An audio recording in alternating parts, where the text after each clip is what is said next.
Welcome everybody to another tabletop review, and what I have here today to show you is another really cool flashlight. And this one here, see, is in the larger than EDC category. I got three flashlight categories that most people or most flashlights fall into, and I kind of want to just let you know what those are. We got standard EDC size flashlights like this one right here. This is a standard size EDC flashlight here. This right here is what I consider to be a pocket EDC flashlight, something you'd carry, just throw into your pocket. It's real small, real compact.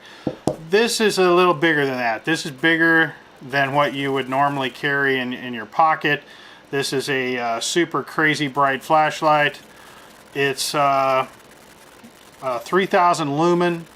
I've been using it for a while now, and want to tell you my opinions on it. So what comes with this flashlight is a nice cool little lanyard action there. It's a pretty high quality lanyard. Put your hand through it and cinch it up real good so you can't be easily stripped of your flashlight. Klarus G20L 3000 lumen. But they have another version of this flashlight that is this exact same thing, except for the head of the flashlight. The head of it right here is not bulbous. Doesn't have a bulbous head right in this area. It's got a straight head that's more of a same size as the body of the flashlight right here, so it's the exact same. It has a slightly different switch, but basically it's the same lumens. It's more compact. But it doesn't have as far a throw. This can throw light about 300 meters, and the G20 can it's got more of a floody light, and I believe it throws light about 100 and so 100, little over 100 meters or something like that. So it doesn't throw light as far, but it's very much, you know, the light is very much more floody. So people complained about that, and then they came out with this version here. This version is got a much larger head in this area right here. It's much larger in this area, and it's got a much deeper reflector. Can you see that? The reflector is much deeper. It's deep back in there to give you a good throw. The reflector is an orange peel reflector, so this thing still does throw light in a pretty good flood pattern as well, and I'll show you the beam patterns in a minute here. It does come with this this little nylon case. This is a, you know, pretty standard typical nylon case. There's nothing special about it. Got a belt loop on the back. Got yourself Velcro thing to put on Molly you know, webbing or whatever you have on a backpack or something.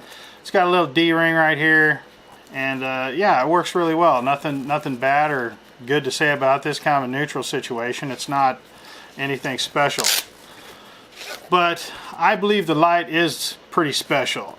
This light uses, let me unscrew it here for you. I always forget the nomenclature of these batteries.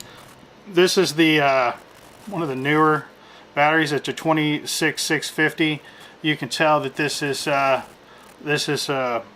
plump battery. It's really big. It's got about twice the capacity of an 18650, so it's basically like two 18650s in one cell, and I really love this new cell.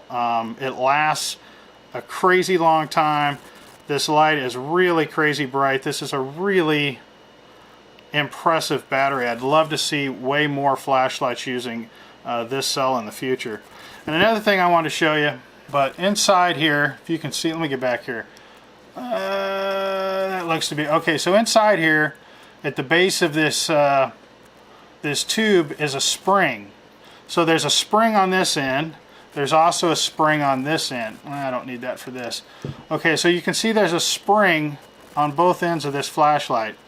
And I like that for a couple of reasons. It makes the light more durable. It makes the light less likely to break on you when it impacts the ground. If you drop it, say you drop it from waist height, this is a really heavy battery.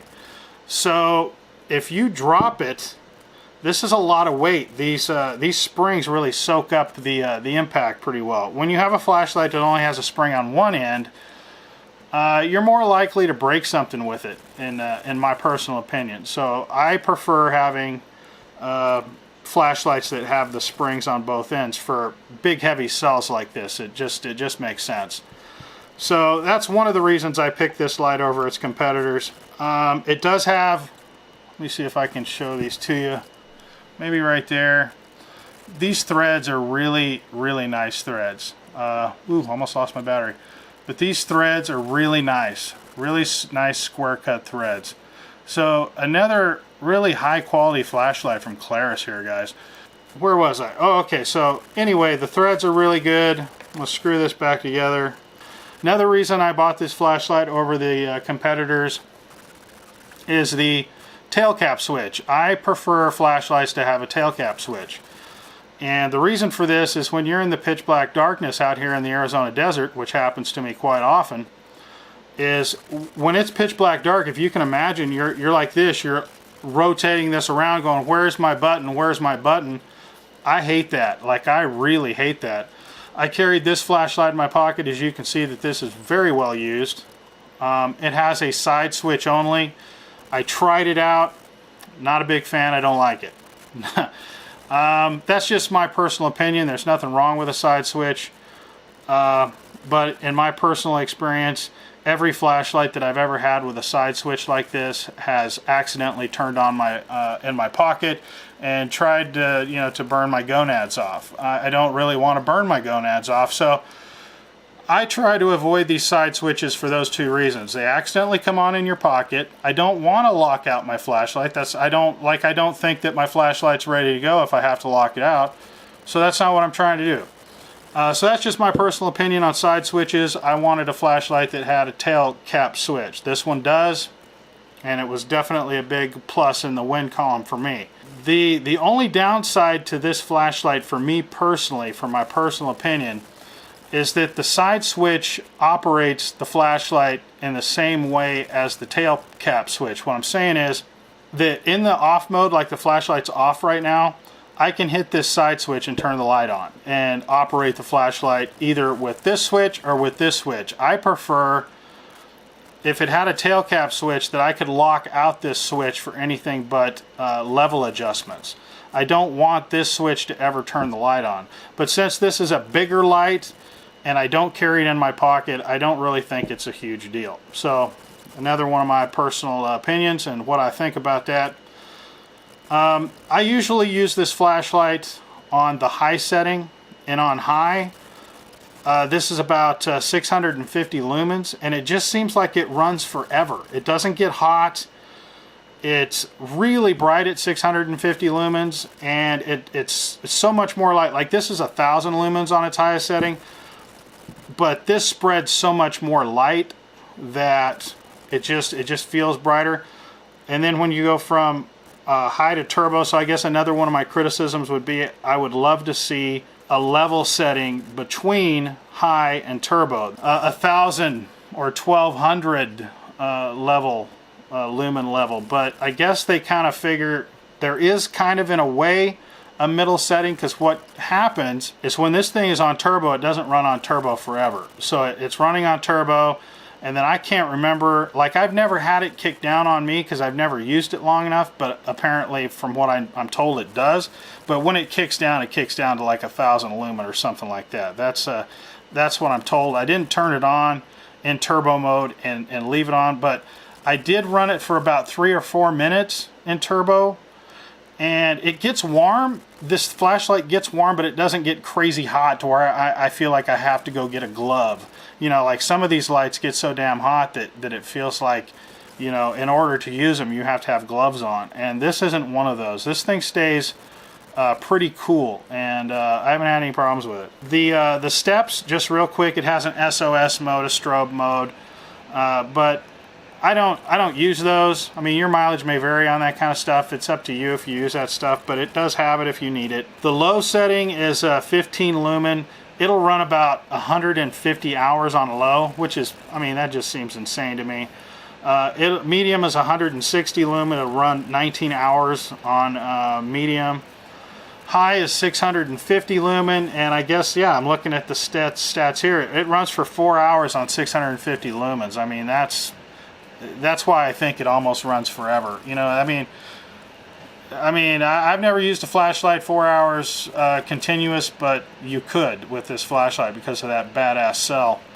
Turbo mode is 3000 lumens. So there you have it, guys. I'm going to show you some beam shots. We'll go outside and we'll blast this thing at a fence, and you can kind of get an idea how bright it is and that kind of thing. And I'll get back to you with my final thoughts and my recommendations. Here we are on the side of my house, and I would say that that back fence back there is about, I don't know, I'm wanting to say that that's probably 30 yards or so, something like that. So here we'll turn the flashlight on. There's low. That's what the flashlight does on low. This is medium. That's medium.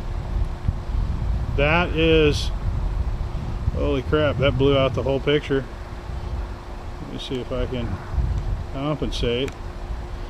Okay, so that is high, and there's turbo, blew out the picture again. But as you can see, let me see, compensate, so you can get some. Okay, so you can see this flashlight is insanely bright, and that's about it, guys. Those are the beam shots. I'll take it back in, and let's get some final thoughts. Okay, guys, I'm back, and I just want to give you my final thoughts. And one more thing I forgot to mention: right here on the side of the flashlight, there's a little rubber plug right here for the built-in charging. I forgot to mention the built-in charging. So in an emergency, you can charge this light with just a standard micro USB plug. I charge all my batteries with a external battery charger. I prefer to do it that way. But in a pinch, it's nice to know that I could charge this if I had to. I've used this light pretty heavily for, I don't know, a couple of months now. I feel really confident in recommending this light. I really like it. I haven't tried any of the competitors to this light because I had to choose one. I paid for this with my own money. Nobody's paying me to say this. So that being said, I think I picked wisely. I'm very happy with my purchase. I gave you some of the criticisms that I have. I think that they're easily overcome. They're not a big deal. So overall, this comes highly recommended. I'm going to give this this flashlight right here a good solid 8 out of 10. I think it's a really good choice for these upper high lumen flashlights. So that being said, thanks for watching. Hope you enjoyed it. We'll catch you on the next one on At In.